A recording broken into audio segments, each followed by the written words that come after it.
Hi guys. I just wanted to make a video today because I've just been talking to Stephanie Ivy Wind, and I've been watching her most recent videos, and just chatting, and I thought, it's been a while. I've written so many notes recently on things that I've seen that I wanted to comment on when it was a bit too long to just write a comment. I've been rather proud of myself recently because I have been making sure that I either write in my journal or in my book of shadows. See, currently I do still have like one book, which I've nearly finished. I actually can't believe I've nearly finished it. But so I have been, documenting something every day, even if it's not journal related and or not kind of spiritual. So yeah, but in Sammy's latest video, she commented on, or she just brought Louise Hay up with reference to her as, the guru of positive thinking. So I have actually been reading, you can hear, oh, that was pointless. My camera's reversed and I'd forgotten. You Can Heal Your Life by Louise Hay. This was given to me by a friend who I have at work. Obviously I'm part-time and she's part-time, and our hours actually don't really overlap at all. So I probably see her for about 5 minutes a week at work, and when our lunch times just about overlap. And she and I went out for coffee the other week because we've always known that we got on, and I've always felt that we could have a connection, but we just haven't really spent the time together at work. So anyway, she went on Louise Hay's residential course for a week to learn how to be a trainer in this kind of ideal. So she gave this to me to read, and she said, oh, you don't have to read it. You can read a bit, and if you don't like it, you can stop. Or if you read the whole thing and you don't want to keep it, you can give it on to someone else. Now, I've read up to where it turns into application. So I've read all of the kind of the background and the rules, if you like, the foundation rules. And part 3, the putting ideas into work, is kind of where I've got up to, where it gives you all different aspects of your life and how to apply these skills to that. And at the back, if any of you have read this book, you know that there are these charts with kind of every kind of ailment or illness and her opinion on what the real cause is. For example,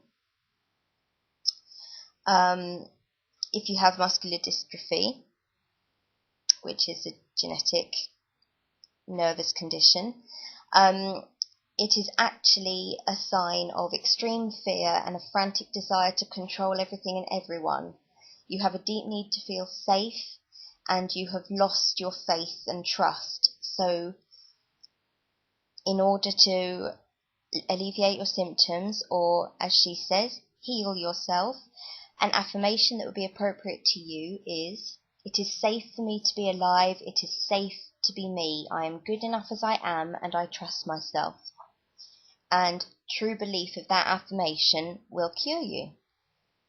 Now, this book, I must say, is incredibly interesting. If you read it as you would read a novel, if you would read a fantasy novel, and it's not real, but you can still enjoy reading it. Now, I would recommend that if anyone is going to read this book, through interest, through word of mouth, just because they've been told that they should read it, you kind of approach it with that in mind. You don't read it as a non-fiction factual book, or like you would do any other self-help book, because this is, it's a very different approach, and it's a very non-scientific approach to living your life and making your life better. Now, as Sammy said in her last video, which was just kind of, amusing that she touched on it, she said, well, positive thinking isn't going to cure your life. You can't cure cancer with positive thinking. Exactly. Now, I don't know, I just thought it was interesting that just as that was what I was thinking, as I got to that point in the book, she mentioned it out loud. So my interpretation of the Louise Hay lifestyle, if you like, in terms of preparation before you start implementing it in all areas of your life, is that actually her foundation stages are very good. A lot of illness and distress does come from unresolved emotional issues. Everybody in the pagan community will say, if you tell yourself all the time that you're ill, you become ill, because it's what manifests. If you, Charming Pixie Flora did that video the other week about the air conditioning. She had no idea that her husband was actually really worrying about it and putting a lot of his energy into worrying about the air conditioning conking out, and so it did. And similarly, this idea of emotional unrest and unresolved issues can, of course, contribute to illness because of whatever negativity you are manifesting into your real health. So her background is this whole idea of forgiveness. Anybody who's ever done anything to you, you should, really think and reflect on the influence people have had and any grudges you bear. And you should forgive these people, and until you have forgiven everybody in your life who's ever done anything bad that you might still slightly carry around with you, you cannot expect to be a healthy person, because it's this grudge bearing, this lack of forgiveness that causes illness. I can take part of that and say that you can never be positive until you are free of grudge bearing. Well, that makes perfect sense. And I've kind of done a series of meditations really trying to reflect on things that I carry around with me from my youth. And I haven't really found anyone in particular that I need to forgive. So I'm fine. I feel I can underline that and move on to her next kind of building of the foundation of positivity, which is this idea of looking at I should and I ought to, that kind of phrasing, that kind of obligation, and change it to I could, so it becomes a choice. Everything you look at into your past, it's not a case of you having made a wrong decision. It's a case of you having chosen to do something rather than having chosen incorrectly. And your obligations to other people, the other aspect of this I should do such and such for someone else, it is this idea of learning the balance between doing things for other people and doing things for yourself. And this is something that I have gone on to discuss with my counsellor, this idea of whether I should is a good or a bad thing. And I actually don't think that the phrase I should is as damaging as Louise Hay seems to imply it is. Although she nowhere says that you shouldn't acknowledge your responsibility and carry out your responsibilities, you do get this underlying feeling from reading the first couple of parts of the book that you are asking to be ill if you do not put yourself first. And me being the kind of person I am, I don't ever feel there is any excuse for being entirely selfish. We all have a capacity to make some sort of compromise to make someone else's life a little bit easier. And something definitely that I feel in my day-to-day life is that I think that when I'm having a particularly bad day, it's even more important to try to make a difference to someone else's day, so that in no way do they feel, or I don't inflict my personal negativity on them. So I would actually say that this idea of selfishness, to a certain degree, being the only way to be completely happy and healthy is actually not true. I should or I I ought to is actually what's kind of kept me alive, if you like. You know, I should is that source of complete motivation and drive. Whether you feel like you should do something for the good of your profession, whether you should do something to make your parents proud, whether it's a social pressure or an expectation from someone else or of yourself, I should is a driving force that is actually very powerful. Obviously, there are areas where I should is an unhealthy way to always view the tasks you have to do. You know, I should be doing something because I don't want to be judged by other people, has this innate kind of underlying sign of permanently feeling judged and criticised. And you need to address where you feel this excess criticism is coming from if you're going to ever be content with what you're doing. And you need to be good enough for yourself. Otherwise, how can you ever expect to be able to take criticism constructively and it not just be destroying? So again, it was a really interesting point to read. It was very eloquent and beautifully written in the way that it's not patronizing, it doesn't go over your head, it's just that right level for your average, intelligent, competent reader, with some or no knowledge of her ethos.